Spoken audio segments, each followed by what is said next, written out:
Hello, everybody. We're going to be going in and out of trance today. So these seats are kind of all right, but the floor might be more comfortable. You can also sit at the back there if you want to. Yeah, if there's space, then some of you might want to lie down as well. How's everyone doing? Excellent. Is everyone as excited as me? Yeah? I'm really excited. I got up at 4:30 this morning to get here. You all need to find a seat, yes. And You can all go for the stage as well, sit on the stage. sit wherever you like, but make sure you can go into a trance. Sitting on the stage is fine. You can sit on the stage as well. Come in, come in, come in.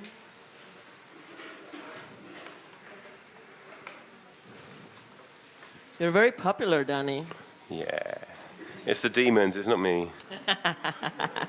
None of these people are coming on their own. Oh, can we still fit some more, Danny? I reckon, yeah. Like, you don't want to be super squeezed, but you can be quite squeezed. Like, yeah, I think so, it's fine. It's like when you're in a bed, you can still go into trance when there's someone else in your bed. So, yes, mate. There's also a couple more chairs in the back there, stapled in the back. Yeah. But you can sit on the carpet, sit on the floor. It's even more comfortable for going into trance. You can sit on the stage as well. Come in, come in. Very good. Can you all turn your phones off, please? Turn your minds off, please.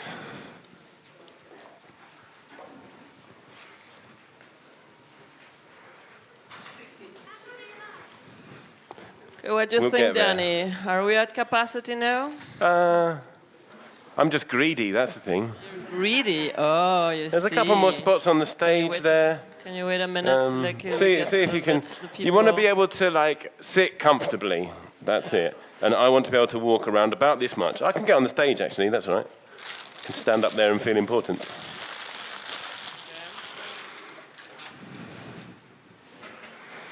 Let me see. Yeah, we can have like a few more. Yeah, I think maybe a few more. Come in. Come in. Yeah, well, the cups are probably not such a good idea in the space right now. I would rather recommend you Yeah, to neck it. leave the cups outside, please. The space is pretty cramped. We don't want to have cup incidents, so please outside with the cups.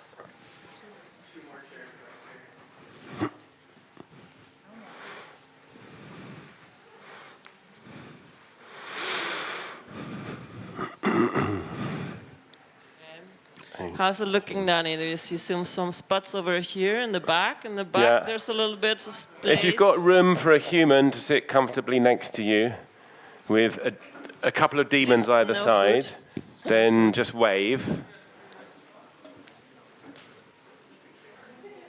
There's a few. You can come and sit on the stage if you like. It's fine. And then, how many more people are outside?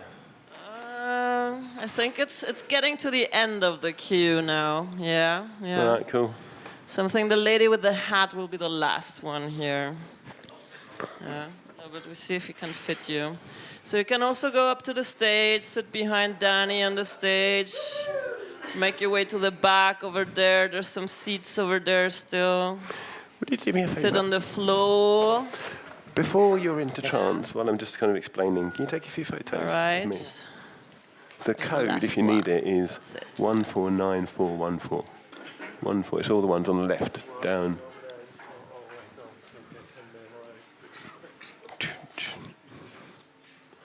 Is that everybody?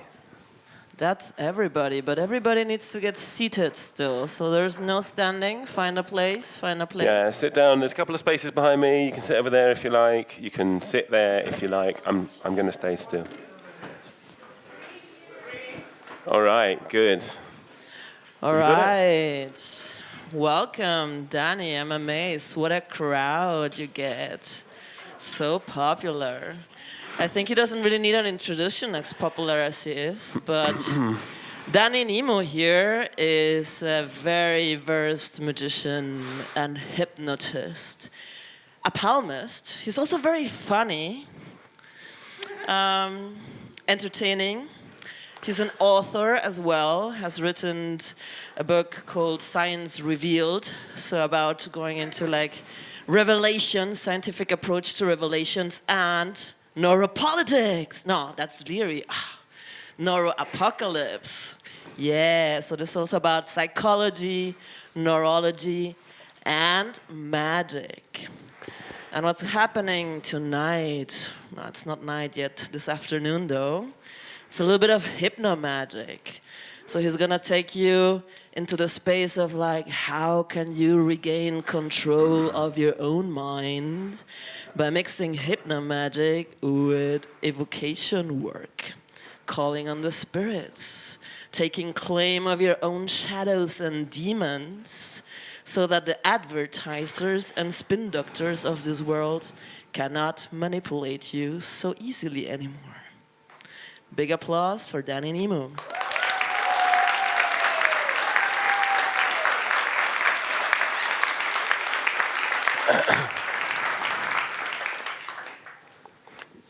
Good afternoon, everybody.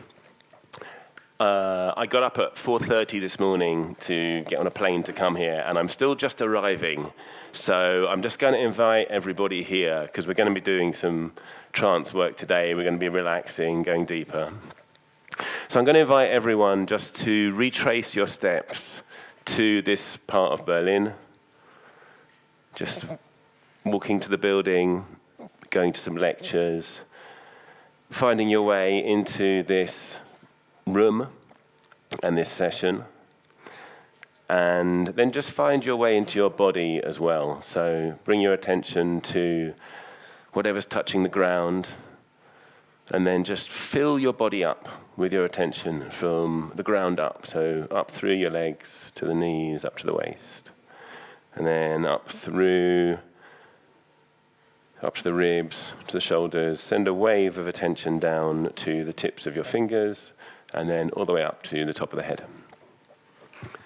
Welcome, everybody.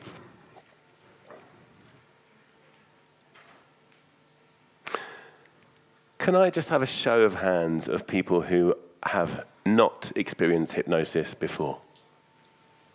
Oh, exciting, very exciting. Mariana, I forgot to bring some water or something. Can you organize some water for me, please? I can, Danny. Thanks. So I'm going to talk a little bit about trance. And I want to start by saying that sometimes people think of hypnosis as giving up control of yourself to somebody else. And that is exactly the opposite of what hypnosis is. With hypnosis, we can extend control into processes which are normally unconscious.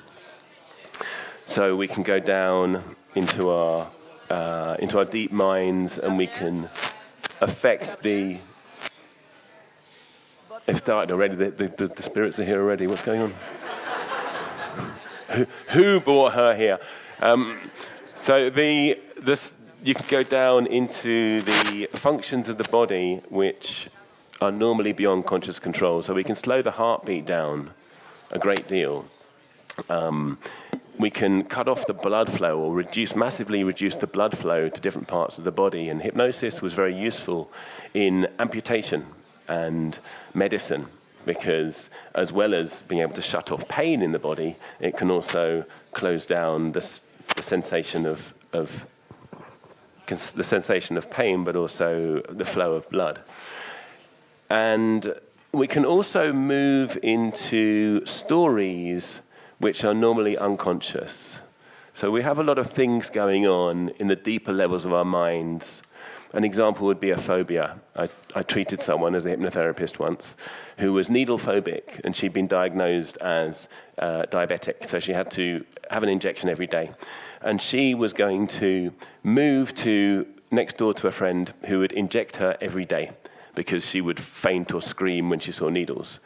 And we did a bit of hypnosis, and she remembered that she'd been running around on the carpet, and she stepped on a pin when she was a little girl, and her mum had completely freaked out.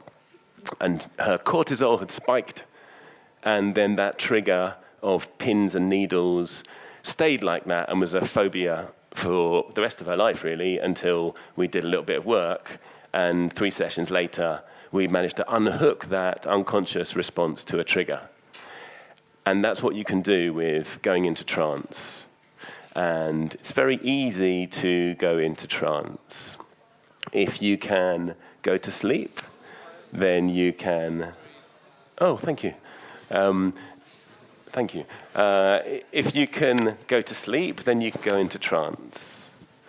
It's as simple as that. And it's a little bit like watching a movie, in the sense that I can put you in front of a film, and you can engage with the characters if you want. So you can laugh when it's funny, you can cry when it's sad, you can scream when it's scary, you can get goosebumps, you can get physiological glandular reactions to what's happening in your imagination. But if you don't want to, you can fiddle with your phone or think about something else. And it's the same with trance. Trance is when the imagery takes over and the imagination takes over. And I can't put you into trance. I can give you instructions, and if you follow them, you will find yourself going into a very pleasant trance, which can be creative, which can be medicinal, which can be very curious. But if you don't want to, then it's fine, you don't have to. So you're in control here. I want you to understand that. And if I say something that you don't like we'll be going into the woods today, but if you don't like the woods because something bad happened once upon a time in the woods, then go to the beach or go somewhere else. So just take what I say and change it for your own situation, right? You're in charge here, you're in control. It's your mind. And just so you know, this is not the kind of hypnosis demonstration where I'm going to make you forget the number 3 or think you're a Chinese comedian or something like that. All of the interesting stuff happens inside our minds in today's session, right? And also any post-hypnotic suggestions, any kind of mind tweaking that we do is for the duration of this session. And the effects are going to last after this session. But don't worry about going into a trance at certain words after the session, because it's only going to happen within this session.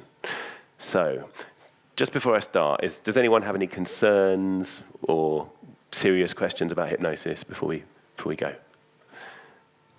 Great. All right.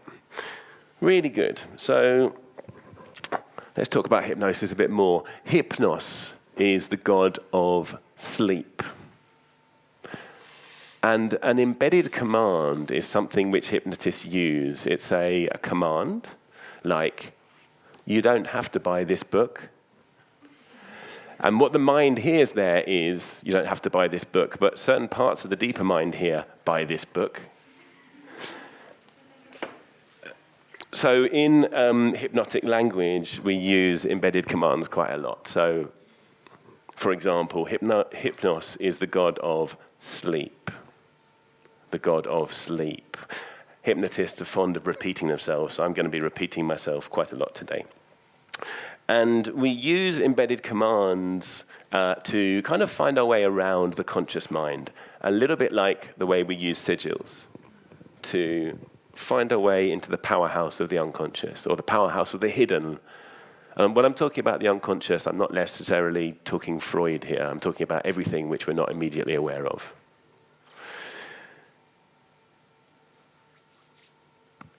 And I think we've done enough talking about hypnosis now. Is everyone ready to explore the edge of trance? Yeah? Great.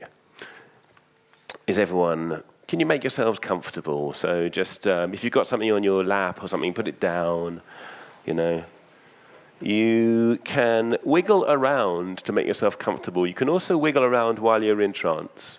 When we're asleep, we wiggle around and we don't wake up. So it's the same when you're in trance.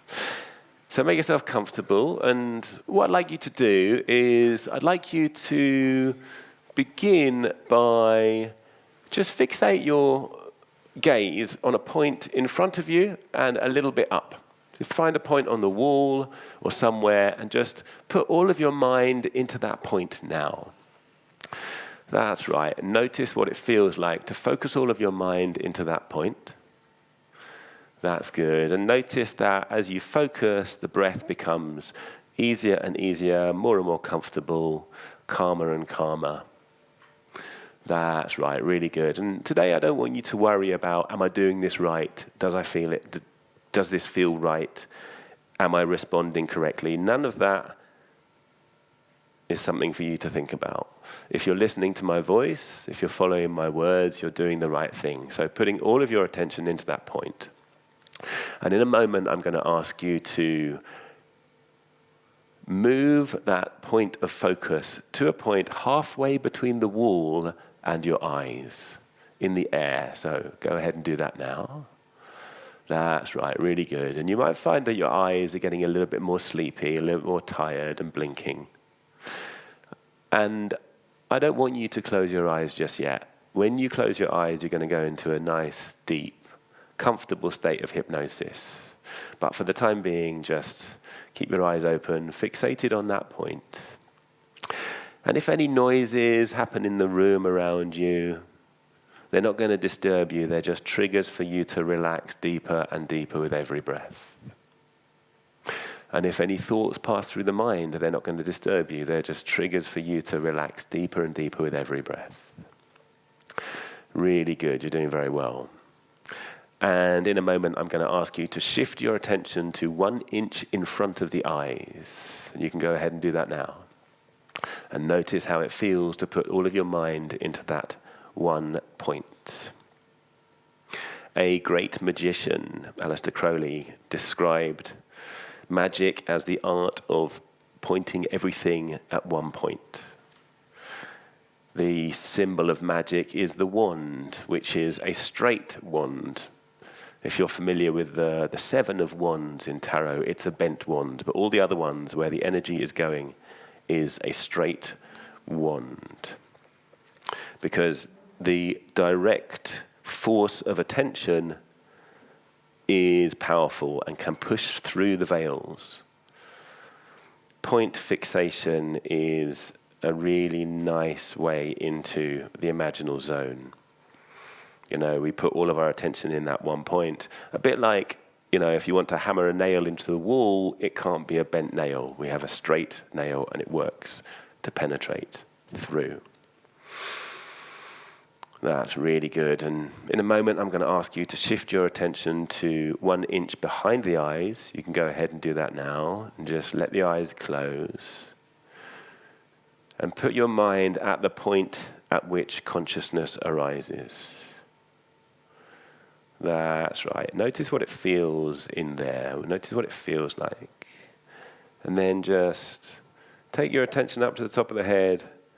Just relax the muscles in the scalp, in the top of the head, and send a wave of relaxation down the back of the head, and down the front of the face, cheeks, jaw, through the neck, relaxing the shoulders, just letting any tension dissolve out of the back, rolling down to the waist, and then sending another wave down the arms, to the elbows, to the wrists, to the fingers, and then relaxing the front of the body as well. Shoulders, the chest, diaphragm. Noticing that the unconscious mind is keeping the heart beating, keeping the lungs inflating. All of the processes of the body are taken care of by the unconscious mind. Conscious mind can just drift, feeling lazy, easy, and comfortable. And send your imagination down through the belly now, where all that food is being digested, and then down through the hips, to the legs, knees, ankles, feet. Relaxing and letting go.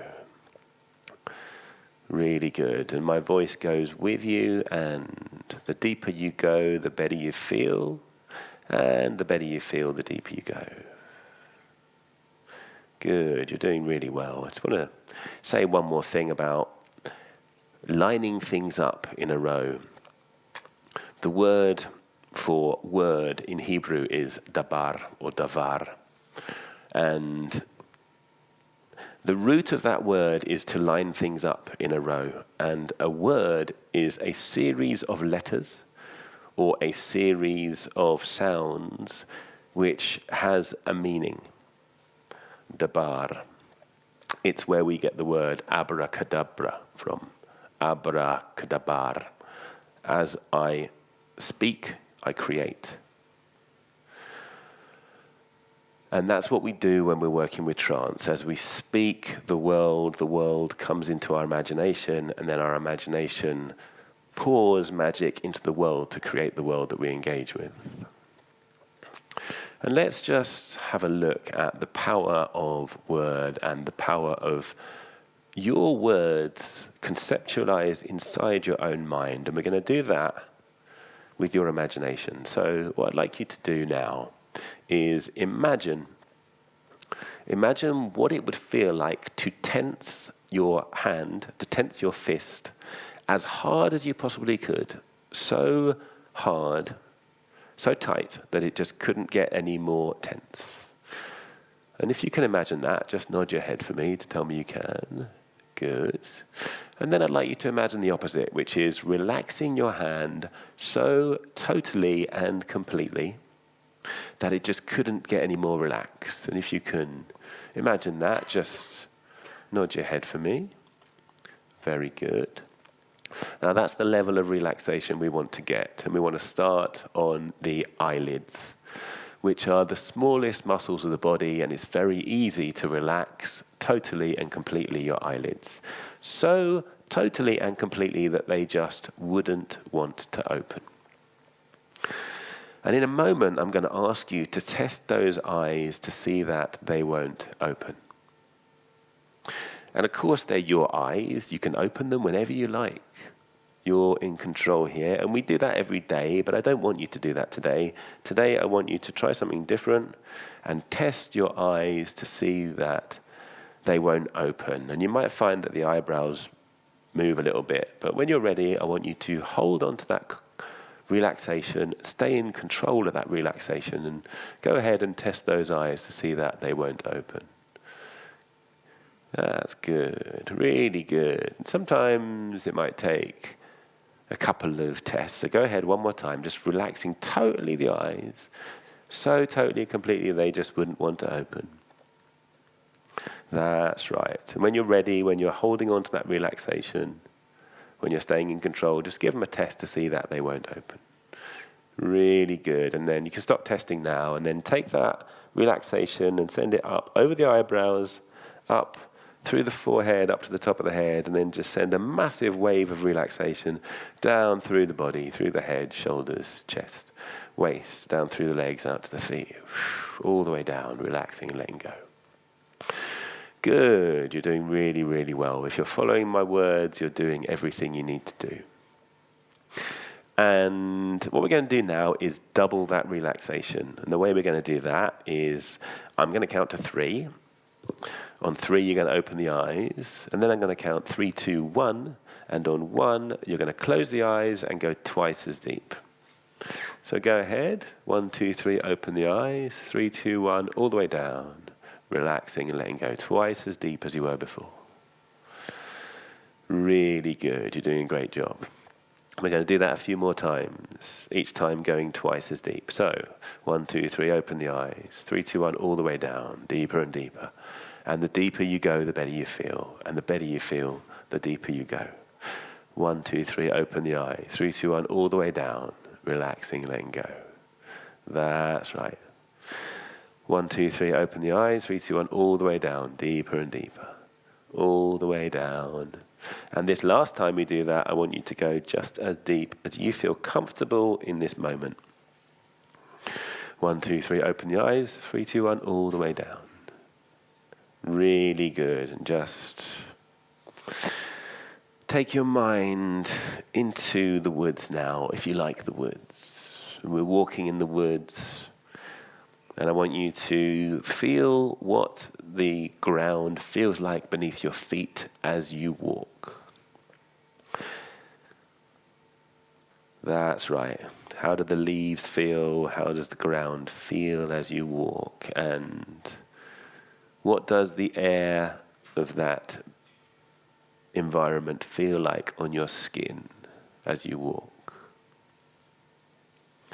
What is the temperature in your forest? And this is your forest in your mind, and you're in total control here. You can let your imagination do whatever it wants. That's right, walking through the forest. Noticing now the colors, the various greens of the forest and the other colors. And I want you to, in your mind's eye, imagine those colors brighter. That's right. Imagining those edges sharper and make it 3D. Surround yourself with this scene. And you can hear the birds of the forest and the insects of the forest as well. Imagine those into your scene. Are they birds you recognize? Are there birds there that you don't recognize? And can you begin to feel the other intelligences in the forest? All the various things that live under the ground, holding the history of that place. The ground which contains all the husks of the past, all the seeds of the future, giving solidity to the present.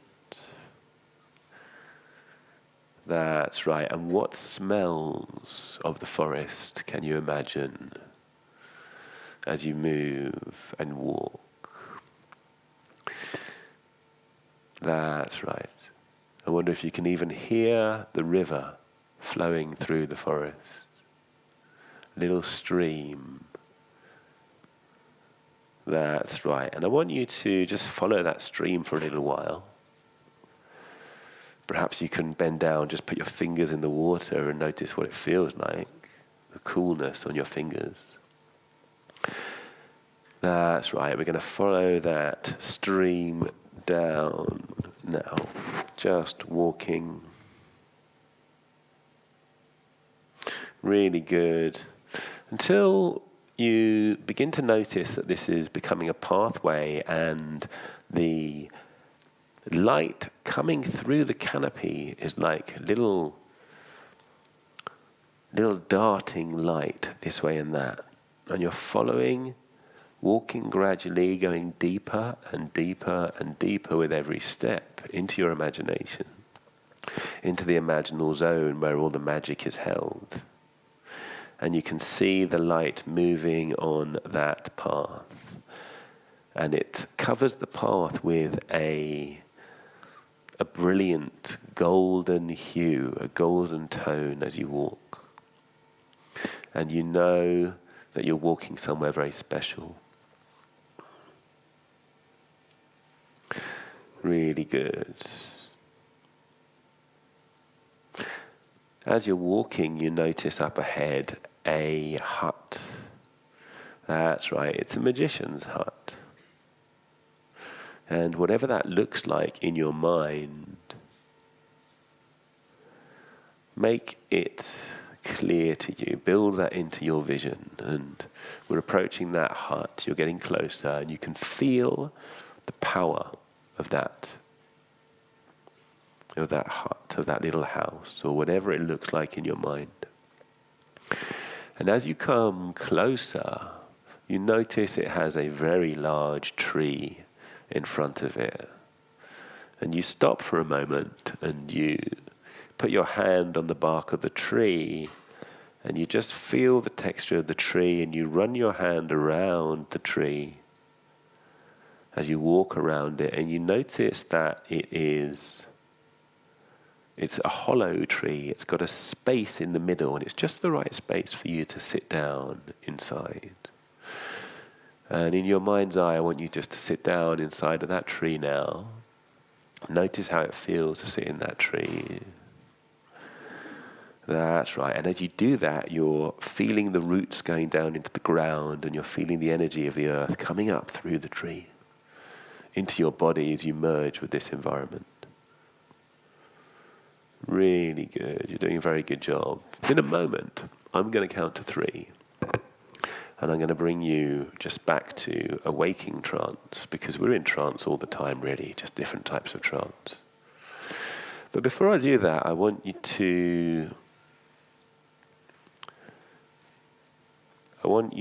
to make a little note of to yourself that when you hear the word hypnos, you're going to return back to this trance or even deeper.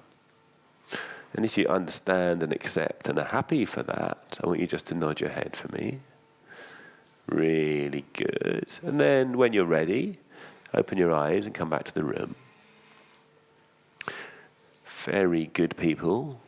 Everybody feeling good? Yeah, good. With trance going in and out, we lubricate the doorway into the imaginal zone, which is a wonderful space. And it's a nice little exercise to go in and out. We're just coming out for a moment. I want to explain how I got into hypnosis before we go into the magician's hut.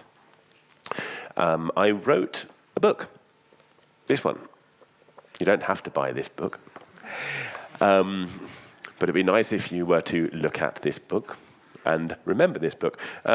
So this is, I wrote this book and I gave a radio interview, and the interview was terrible. It was so bad that the radio station didn't publish it, and I decided I needed to go to a hypnotist to help me with public speaking.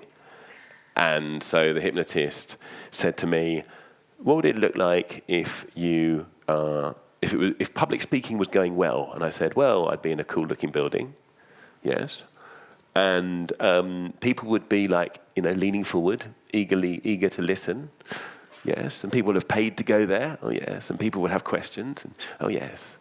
And then he put me into a trance, and then he fed me all of this material back. He said, imagine you're in a cool looking building and there's all these people who've paid to come and see you, and they're all eagerly listening to you. And I came out of trance. I didn't really feel very much. I felt like I'd been robbed of £50. But the next time I gave an interview, I went to a nice building. People were there, and I saw their faces. And rather than thinking, oh my God, I'm surrounded by strangers, and I've got to say something, I thought, oh, this is exciting. Because he'd left these post-hypnotic suggestions and worked on my glandular response, worked on my response to this situation. This is what we can do with hypnosis. We can go in our imaginations and we can work on situations, and then when we encounter them in real life, we encounter them entirely differently. This is how we interrupt patterns, how we break patterns. So it turned out that my hypnotist was also a member of the Reformed Order of the Golden Dawn, which was curious. And I went back to him a few years later and I said, I've got this issue with anger. And he said, well, we don't normally do hypnosis for anger. We normally do counseling. And I said, well, yeah, I know, but I'm in a situation, I can't really get out of it at the moment. Something is really triggering me and I keep on getting angry in response. He said, oh, okay. So take a nice deep breath, is what he said to me. You can do it as well if you like, but take a nice deep breath. And he put me into a trance. And he took me through a little exercise where he got me to evoke the feeling of that anger into basically a ceremonial magic space. And it was very, very curious. We're going to do this together in a moment. And when I came out of the ritual, I said, out of the hypnosis, I said, that was Goetia. And he said, oh, yes. And then he showed me a picture of Faust. And really, really interesting guy. So if you've ever done Goetia, or kind of ceremonial binding of spirits and raising spirits, it takes ages. It involves seals, and it involves astrology, and it involves all kinds of stuff, This you can do all in your mind, and it's wonderful. So just so you're clear with everything we're going to do, we're not going to be evoking the spirits of the brazen vessel or any of the grimoires. Don't worry about it. We're in a safe space here. We're not going to engage anything that's too strong for us to manage. Right? That's an instruction. Oh, by the way, I suggest you don't leave until we're finished. But if you do, you're a free person. If you want to walk off with half a demon, then you're welcome to. But when you open a door, it's good to close the door. So I recommend that we do that. What we're going to evoke today is something from inside, something which is holding us back. And we're going to come into right relation with it. So for me, it was anger. And I evoked that anger, and I came into a much better relationship with that anger. And anger was there, anger is there to to change something, you know? It's a force of power. It's a force of fire, in fact, and it transmutes things. It either destroys them or it changes them, like an egg, for example. So that was my experience, and it was very, very something I just enjoyed so much and was so useful to me. I wanted to share it here today. So just have a little think for a moment about some aspect of your own, well, I don't want to say your own character, your own behavior, which sometimes comes over you and that you don't feel like you have the right amount of control over, and you feel that could be brought into alignment so the different parts of you can be working together, you know. I think of, you know, the relationship between the conscious and the unconscious is, if you have a door with easy hinges, you can just tap it with your finger and it'll open. And if you have a door that's stiff, you put your whole shoulder behind it and you bash into it. And if you are trying to open a door and you've got your whole body and all of your spirits and, in fact, the entire universe behind you, there's no door that won't open against that kind of force. So bringing ourselves into alignment, the conscious, the unconscious, all of the rest. And often the more complicated parts of our behavior are there as they can trip us up until we're in the right place to move forward. So today is the day that we're going to engage with something. So if you've all got something in your mind which is something that you want to shift, bring into right relation. Okay, good. And let's take a nice deep breath all the way in. And hypnosis, drifting back down into trance, into relaxation. Noticing how the breath feels in the body. Noticing how the body feels in the room. Noticing how you feel seated in that tree, looking around and your back. And it's so easy. And that sound of the plumbing is once again the sound of the river. That's right. You're looking out into the forest, into the magician's hut. And when you're ready, in your mind's eye, I want you to get up out of your chair, out of the throne inside the tree. Walk over to the door. And as you walk with every step, you go deeper. Feeling good, feeling comfortable, feeling powerful, feeling ready. But a little bit trepidatious, a little bit nervous as you approach the door. But you go to press the door, you go to push the door, and the door opens before you touch it. And you find yourself looking into the wizard's house. So let's step into the wizard's house. And what do we see in the wizard's house? Well, around you, you'll see, of course, some old books in a bookshelf. So go ahead and have a look at the books. Perhaps there's certain titles which jump out at you that you might visit later, maybe in your dreams or maybe in your meditations, maybe in other situations. Some of those books might even be moving. And some of those shelves also have all kinds of other things on them. And as you look to the rest of the room, over there's an alchemical lab.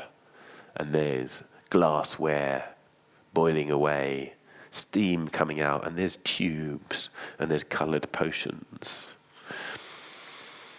Perhaps you can even, very carefully, of course, because these things are powerful, take a smell of the potions. See what's going on there. That's right. And as you look around, you also notice all kinds of curious contraptions in the magician's house. And you also notice a door. And this door, you know, goes down into the inner sanctum of the temple between your temples.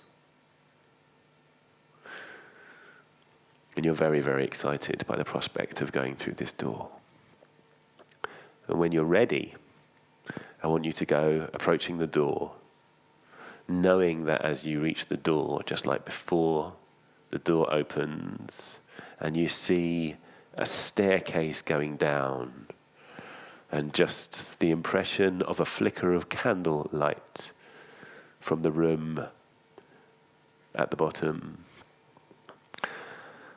And it's light enough to see the steps, and you can see 10 steps, and you can feel the power coming out of that downstairs room.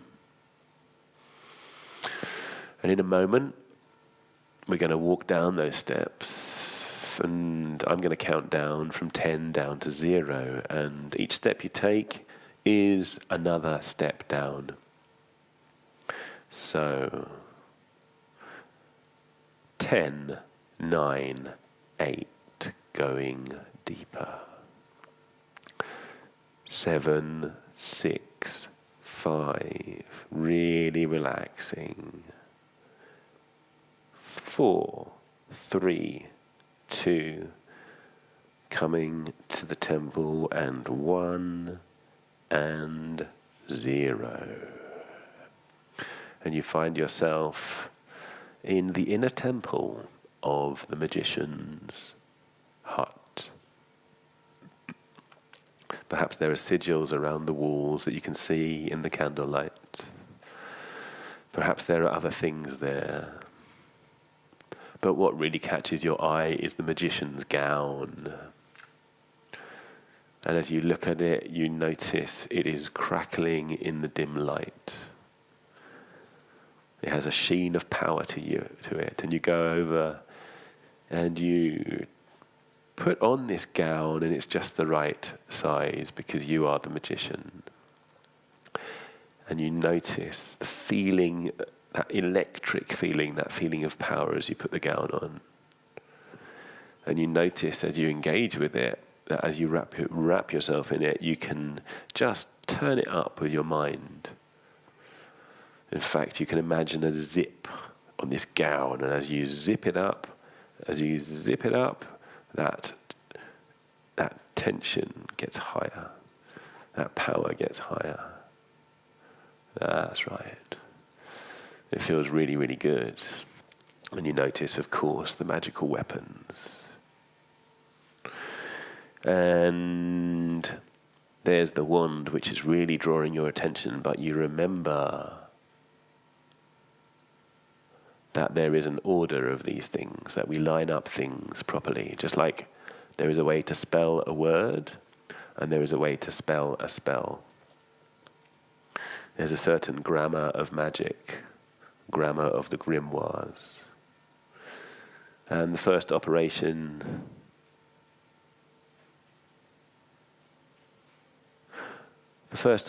concerns space. You may have noticed that one of the hypnotist's techniques is to leave space. And when the words stop, the mind turns in and begins to fill that space. And the mind turns in, and the conscious mind drifts away because the mind goes, wait, he was speaking. What was he saying? Where are we going? Are we going here? Are we going there? And with magic as well, we open up a space, we open up a circle.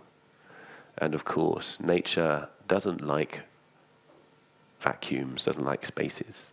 So nature fills up that space. With magic, we open up the space and we banish away what we don't want in the circle, and we invite what we do want into the circle. So let's begin with that. Taking the knife and imagining ourselves now growing, becoming tall and mighty within our imaginations, within the temple, between the temples, wherever we are. Tall and mighty, looking out into the starry expanse of space, and a light above us, and we bring it down.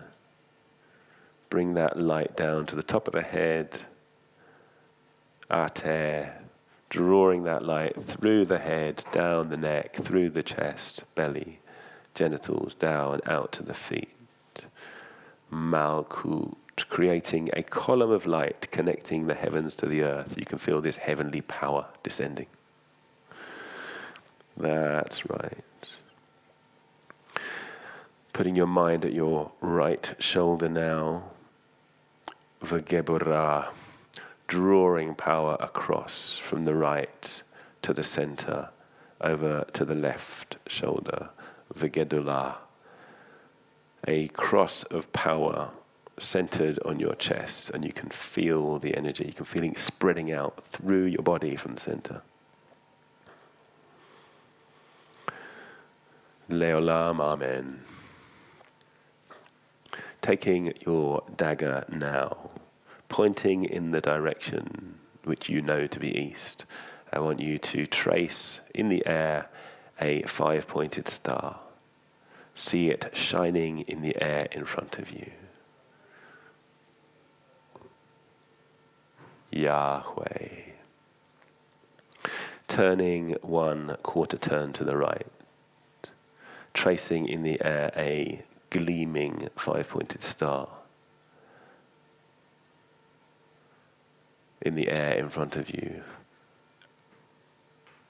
Adonai. Turning another 1/4 turn, tracing in the air another 5-pointed star. Ehyeh. And turning one more time, one more 1/4 turn, tracing the last of the stars, protecting you, protecting this space. Agala. Turning back to the east, this space protected, and a 6-pointed star above you, drawing down through the center of the circle, through the center of the column. For about me flame the pentagrams, and in the column shines the 6-rayed star. Very good. Turning your attention to in front of you, noticing the air beginning to move, the mind beginning to quicken, feeling the air against your skin, and imagining a shining blade point up in front of you.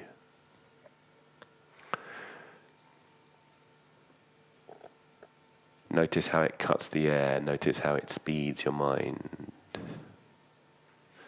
Taking your mind behind you now, and imagining, with the power of your imagination, a goblet of water behind you, overflowing, and feeling that fluid energy flowing out, flowing into you and around you.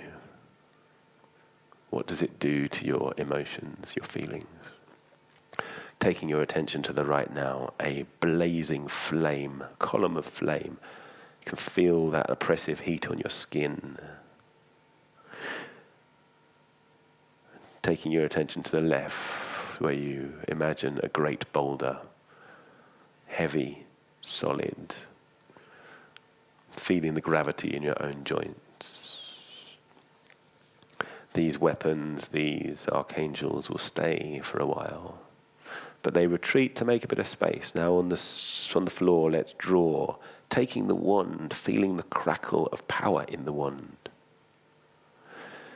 Begin to draw around the circle until you have a complete circle around you. And it feels solid, it feels good. And now in front of you, on the ground again, outside the circle, drawing a triangle. That's right. However your mind draws it. And when you are ready, let's begin to evoke the feeling, the nature, the qualities into that triangle. So let's go. Pouring that entity into the triangle. Feel it coming out of you, feel it rising. Remember what it feels like. Remember when it hits you, how it comes to you, whatever it is. And just pour it into the triangle. And notice, as it takes form, how does it move? And what is it clothed in? Does it have skin? Does it have scales? Does it have fur? Does it have claws or fingers or tentacles? That's right. What kind of a noise does it make as it takes more form, as it gets larger inside the triangle? And how does it feel in that triangle? How does it feel about being there? What is it saying to you? That's right.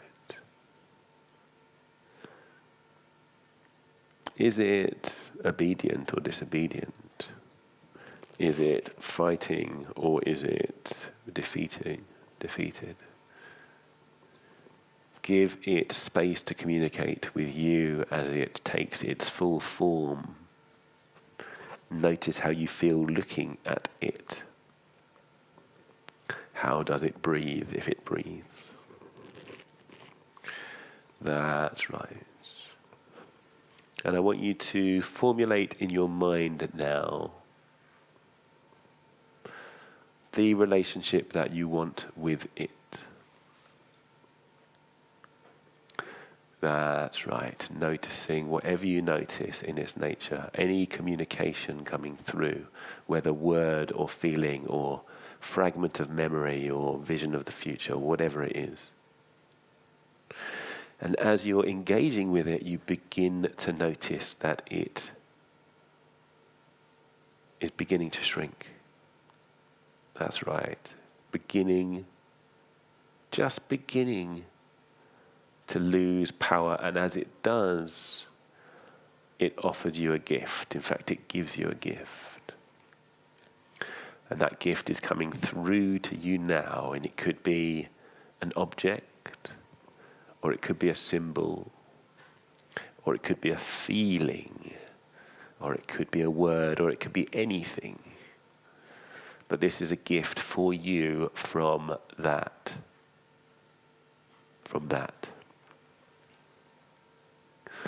So take a moment to observe the gift, to feel the gift as that entity shrinks now. And you can feel its power diminishing, reducing, leaving the gift for you. And it may be revealed, or it may still be in a pouch of some description, to be revealed later to you. But it is there. And the creature becomes smaller and smaller.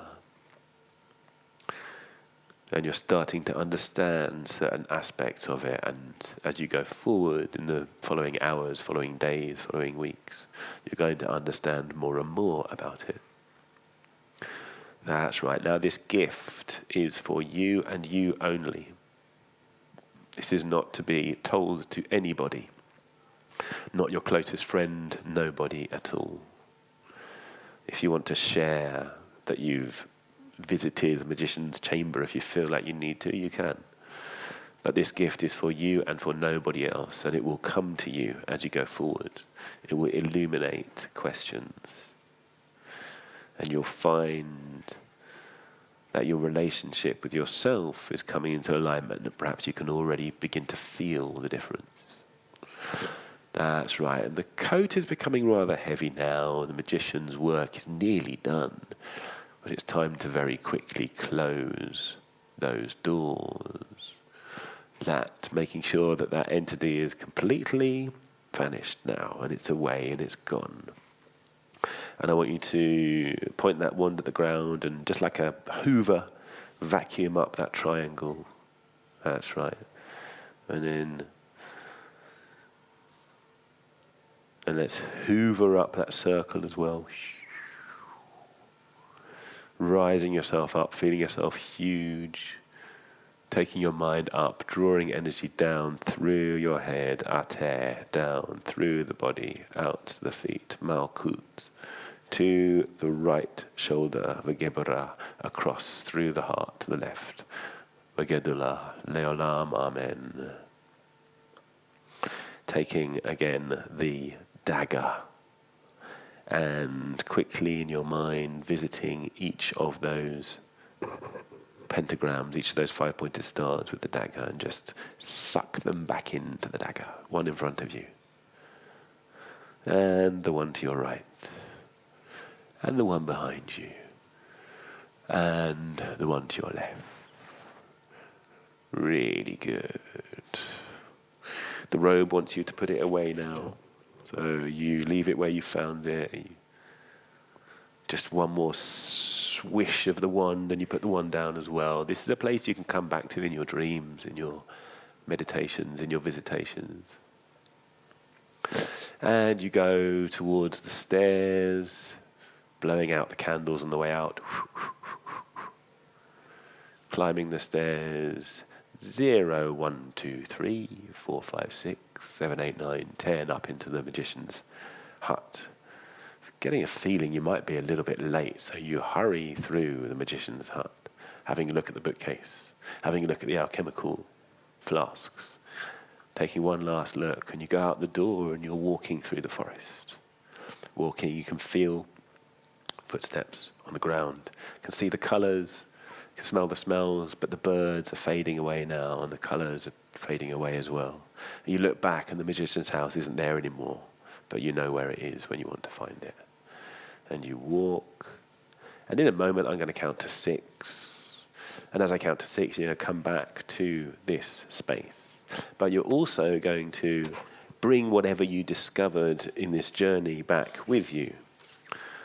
And you're going to notice over the next few days, over the next few weeks, how it floods into your life and illuminates things going forward. Really, really good. You've done really, really well. And 1, and 2, feeling the blood moving around your body, and 3, feeling a curiosity about this guy's books. I wonder where I can buy them. And 4, it's like splashing cold water in your face. And 5, it's like splashing freezing cold water from a mountain stream in your face. And it's bringing you back to life and bringing everything together. And getting ready for the next number when you come back to the room, full of happiness and with the strong desire to clap your hands. And 6, welcome back, everyone.